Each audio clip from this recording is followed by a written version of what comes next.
अंधेरा घना हो चुका था। आकाश ने अपना कोट पहन लिया था और चांद की एक किरण भी अर्जुन के कमरे में नहीं आ रही थी। बस उसके मोबाइल की स्क्रीन की रोशनी थी जो उसके पसीने से तर चेहरे पर पड़ रही थी। वह बीजीएमआई का मैच खेल रहा था, अकेला। स्क्वाड नहीं जुड़ा था, लेकिन आज सब कुछ अजीब था। गेम लोड हुआ, लेकिन आवाजें वो नहीं थीं। जंग के मैदान की आवाज के बजाय एक सन्नाटा था, जिसे कभी कभी एक हल्की सी सिसकनी काटती थी।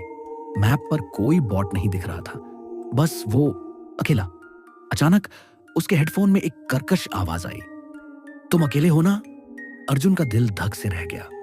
वह चैट बटन दबाना चाहता था, लेकिन उसकी उंगली हिल नहीं रही थी। स्क्रीन पर उसके कैरेक्टर के पीछे एक छाया तेजी से आगे बढ़ी और गायब हो गई। ये कोई हैकर है, उसने खुद को समझाया। जॉन सिकुड़ने लगा और वह एक छोटे से घर में छिप गया। दरवाजा बंद करके वह खिड़की से बाहर देखने लगा। बाहर कुछ नहीं था, सिर्फ कोहरा। तभी एक और आवाज, लेकिन यह उसके हेडफोन से नहीं, बल्कि उसके कमरे के कोने से आई थी। एक फुसफुसाहट, मैं तुम्हें देख रहा हूं। अर्जुन ने हेडफोन उतार फेंका। उसका दिल जोरों से धड़क रहा था। उसने मोबाइल बंद करने की कोशिश की, लेकिन स्क्रीन पर जबरदस्ती क्विट का बटन गायब था। वह मैच में फंस चुका था। खिड़की से झांकते हुए उसने देखा, बाहर कोहरे में एक फिगर खड़ा था।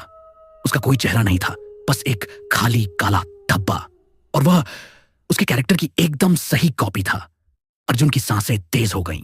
उसने अपनी M416 उठाई और बिना निशाना लगाए ही फायर करने लगा। बुलेट्स का कोई असर नहीं हुआ। वह फिगर बस खड़ा रहा और मुस्कुराया, बिना चेहरे के मुस्कुराया। फिर उसके हेडफोन के बिना ही उसके कानों में आवाज गूंजी, अगर मैं गेम में मरूंगा तो तुम असल जिंदगी में। अर्जुन ने चीख मारनी चाहिए, लेकिन आवाज गले में अटक गई। स्क्रीन पर वह फिगर अब उसके घर के दरवाजे पर था। दरवाजा धीरे धीरे खुलने लगा। उसने पीछे मुड़कर देखा। उसका अपना कमरा का दरवाजा भी धीरे धीरे खुल रहा था। उसने आखिरी बार स्क्रीन पर देखा। उसका कैरेक्टर मर चुका था।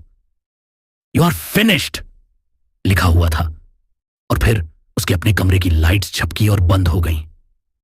अगली सुबह अर्जुन का कमरा खाली पड़ा था। उसका मोबाइल फोन बिस्तर पर पड़ा था और उसकी स्क्रीन पर बीजीएमआई का एक मैच चल रहा था। एक खाली बिना चेहरे वाला कैरेक्टर अब उसके घर में खड़ा था और धीरे धीरे स्क्रीन से बाहर आने की कोशिश कर रहा था।